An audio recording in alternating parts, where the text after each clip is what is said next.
Hello and welcome to this video in which we're going to take a look at specific types of functions. In particular, we're going to take a look at what are called linear functions. Linear functions are functions that have basically the graphs are a straight line.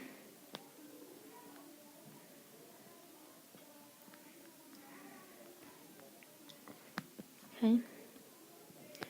The equation is always in terms of x and y, where the x is always raised to the first power.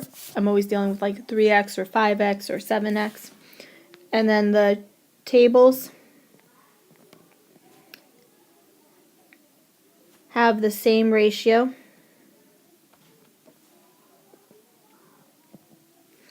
For change in outputs,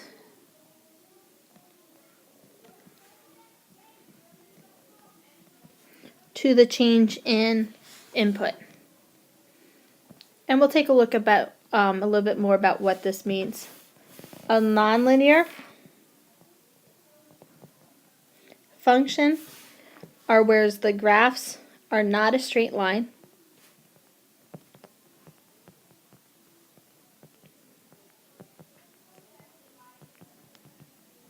The equation may have x raised to the second power, x raised to the third power, x raised to the fourth power, square root of x, okay, along with having y in the equation, the function, okay, and the tables have different ratios.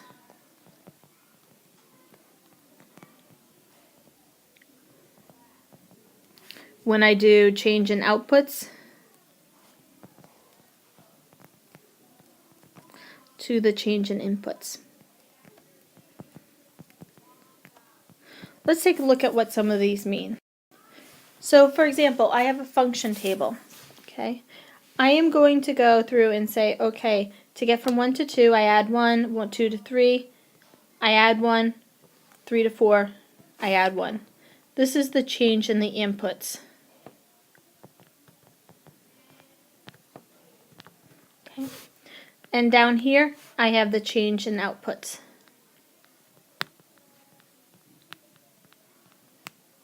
Okay. So I'm going to look at this and say, what is the change in inputs, or the change of outputs to the change of inputs? So for here, in this particular one, my change would be 2 to 1. Okay. When I look at the second change, the change between the second and third numbers, I have a change of 2 to 1. When I look at the fourth numbers,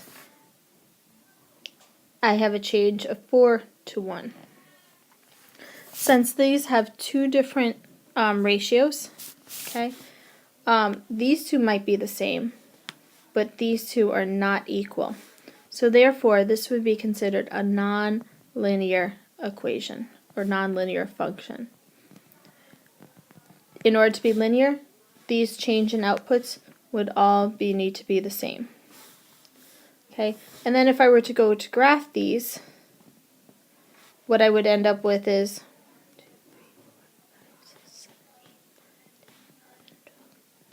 14. Although this would be a lot better on a graph paper.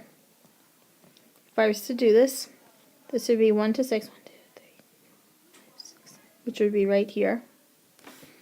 The 2 to 8 would be here, which is looking linear. 3 to 10 would be here. So far, it's a straight line. But then the 4 to 14 would be up here. Okay? So if I was to connect these with a straight line, it's going to miss that fourth dot. Okay?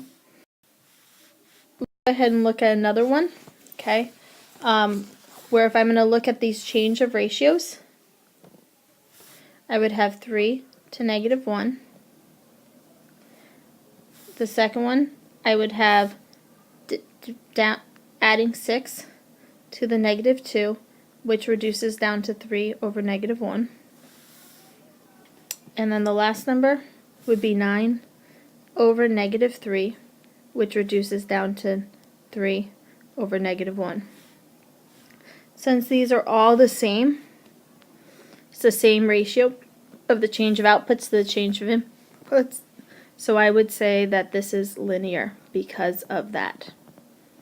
So once again, the process is to find what is the difference between 2 and 1. I subtract 1, 1 to -1, I subtract 2, -1 to -4, I subtract 3, -6 to -3, I add 3, -3 to +3, add 6, 3 to 12, add 9. So then I compare the ratio of the output to the change in the input, 3 to -1, and I do that for each segment. And if they're the same, it's linear. When we also take a look at graphs, there are two different types of graph, or displaying two different types of data. The first type is what's called a discrete graph. This is for an example where you're buying, say, gallons of milk, where you can only buy whole gallons, where we have like 1 gallon, 2 gallon, 3 gallon. A lot of times we'll graph this in order to be able to show a pattern, but really we can only have the whole number of gallons of milk. So you can't buy like 1.5 gallons for halfway between $2.59 and $5.18.